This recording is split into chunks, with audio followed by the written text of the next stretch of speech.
Why dip it up when you can dive right in? Why let things simmer when you can cook up a storm? Why live life in half measures when you can live it to the brim?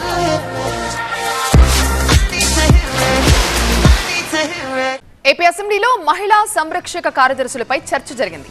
సంరక్షకుల విధులపై clarity ఇవ్వాలన్నారు Koona. Duty chart ఏంటో చూపించాలని చెప్పారు కూన రవికుమార్. మహిళా సంరక్షకులు 5 డిపార్ట్మెంట్లకు జవాబు ఇచ్చుకోవాల్సిన పరిస్థితి ఉంది అన్నారు హోంమంత్రి అనిత. వారు పోలీసుల సంరక్షకుల అనేది తేలాల్సి ఉంది అన్నారు హోంమంత్రి. గత ప్రభుత్వ చర్యల వల్లే ఈ పరిస్థితి వచ్చింది అంటున్నారు అనిత. ఏం చెయ్యాలి అన్న దానిపై సలహాలు కూడా ఇవ్వొచ్చున్నారు అనిత.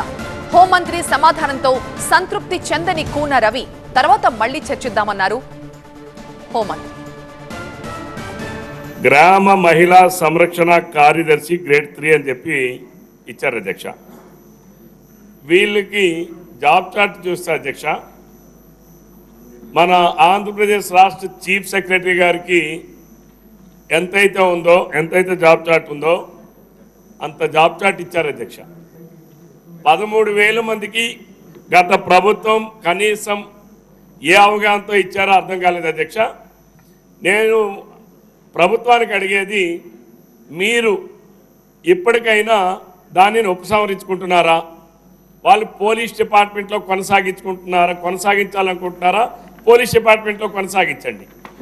లేదా ఉమెన్ అండ్ చైల్డ్ వెల్ఫేర్ డిపార్ట్మెంట్కే మీరు కన్ఫైన్ చేస్తారా? ఉమెన్ అండ్ చైల్డ్ వెల్ఫేర్ డిపార్ట్మెంట్కి కన్ఫైన్ చేయండి. ఇది మానసిక క్షోభ అధ్యక్ష. ప్రభుత్వానికి ఒక అవగాహన లేనప్పుడు కింద పనిచేసేటటువంటి సిబ్బందికి ఏ రకంగా అది ఉంటుంది? కేవలం 2 వారాలు వాళ్ళకి ట్రైనింగ్ ఇచ్చి, ఒకటేమో ఒక వారం పోలీస్ డిపార్ట్మెంట్ వాళ్ళు, ఇంకొక వారం ఐసిడిఎస్ డిపార్ట్మెంట్ వాళ్ళు ట్రైనింగ్ ఇచ్చి ఓవరాల్గా చెప్పాలంటే వీళ్ళు గ్రామాల మీదకి వదిలేశారు అధ్యక్ష. వాళ్ళు పంపించిన తర్వాత కూడా వాళ్ళకి ఇష్టాలు కూడా గ్రహించకుండా పోలీస్ డ్రెస్ కూడా వాళ్ళకి వేయటానికి ఇంచుమించుగా పోలీస్ యూనిఫామ్ కూడా వాళ్ళకి వేయాలి అని చెప్పి వాళ్ళు రిస్ట్రిక్ట్ చేస్తే వాళ్ళు కూడా దానికి భయపడి బాధపడి చాలామంది కోర్టులకు వెళ్ళిన సందర్భాలు కూడా ఉన్నాయి అధ్యక్ష. ఇన్ని రకాలుగా వీళ్ళు చేసిన అధ్యక్ష, వీళ్ళకి ఏంటంటే అధ్యక్ష ఎస్కార్ డ్యూటీలు, బందోబస్తు డ్యూటీలు, వాళ్ళు అక్కడికి వచ్చి ఏడ్చేవారు అధ్యక్ష. నా అప్పీల్ ఏంటంటే, ఇక్కడ గౌరవ సభ్యులందరూ ఉన్నారు, గౌరవ సభ్యులందరూ కూడా ఈ విషయంలోనే మనందరికీ కూడా అవగాహన ఉంది. ఈ గౌరవ సభ్యులందరూ కూడా ఈ విషయంలో, ఈ మహిళా కార్యదర్శుల విషయంలో మనం ఏం చేస్తే వాళ్ళ సేవలు వినియోగించుకునేటట్టుగా ఉంటుందో గౌరవ సభ్యులు ఎవరైనా లిఖితపూర్వకంగా మాకు సూచనలు సలహాలు ఇచ్చినా దాన్ని బేస్ చేసుకొని, అదేవిధంగా మనం డిపార్ట్మెంట్ వాళ్ళతో కూడా చర్చించి దీని మీద నిర్ణయం తీసుకొని యాజ్ ఎర్లీ యాజ్ పాసిబుల్ మహిళా కార్యదర్శులకి వాళ్ళకి ఒక మహిళా సంరక్షణ కార్యదర్శులకి ఒక జాబ్ చార్ట్ ఇస్తామని చెప్పి సభ ద్వారా మీ ద్వారా సభకు తెలియజేసుకుంటున్నాను అధ్యక్ష. టైం లేదు రవి, ప్లీజ్ కోఆపరేట్ చేయండి. మున్సిపల్ మినిస్టర్ గారు